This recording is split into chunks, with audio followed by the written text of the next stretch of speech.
एक बार एक किसान परमात्मा से बड़ा नाराज हो गया। कभी बाढ़ आ जाए, कभी सूखा पड़ जाए, कभी धूप बहुत तेज हो जाए तो कभी ओले पड़ जाए। हर बार कुछ न कुछ कारण से उसकी फसल थोड़ी खराब हो जाए। एक दिन बड़ा तंग आकर उसने परमात्मा से कहा, देखिए प्रभु, आप परमात्मा हैं, लेकिन लगता है आपको खेती बाड़ी की ज़्यादा जानकारी नहीं है। एक प्रार्थना है कि एक साल मुझे मौका दीजिए, जैसा मैं चाहूँ वैसा मौसम हो, फिर आप देखना मैं कैसे अन्न के भंडार भर दूंगा। परमात्मा मुस्कुराए और कहा, ठीक है, जैसा तुम कहोगे वैसा ही मौसम दूंगा, मैं दखल नहीं करूँगा। किसान ने गेहूं की फसल बोई। जब धूप चाहिए तब धूप मिली, जब पानी तब पानी। तेज धूप, ओले, बाढ़, आंधी तो उसने आने ही नहीं दी।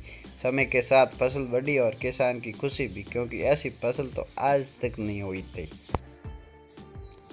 किसान ने मन ही मन सोचा, अब पता चलेगा परमात्मा को कि फसल कैसे करते हैं। बेकार ही इतने बरस हम किसानों को परेशान करते रहे। फसल काटने का समय भी आया। किसान बड़े गर्व से फसल काटने लगा, लेकिन जैसे ही फसल काटने लगा, एकदम छाती पर हाथ रख कर बैठ गया। गेहूं की एक भी बाली के अंदर गेहूं नहीं था, सारी बालियां अंदर से खाली थी। बड़ा दुखी होकर उसने परमात्मा से कहा, प्रभु, ये क्या हुआ?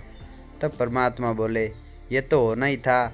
तुमने पौधों को संघर्ष का जरा सा भी मौका नहीं दिया, ना तेज धूप में उनको तपने दिया, ना आंधी ओलों से जूझने दिया। उनको किसी प्रकार की चुनौती का एहसास जरा भी नहीं होने दिया। इसलिए सब पौधे खोखले रह गए। जब आंधी आती है, तेज बारिश होती है, ओले गिरते हैं, तब पौधा अपने बल से ही खड़ा रहता है। वो अपना अस्तित्व बचाने का संघर्ष करता है, और इस संघर्ष से जो बल पैदा होता है वही उसे शक्ति देता है, ऊर्जा देता है, उसकी जीवटता को उभारता है।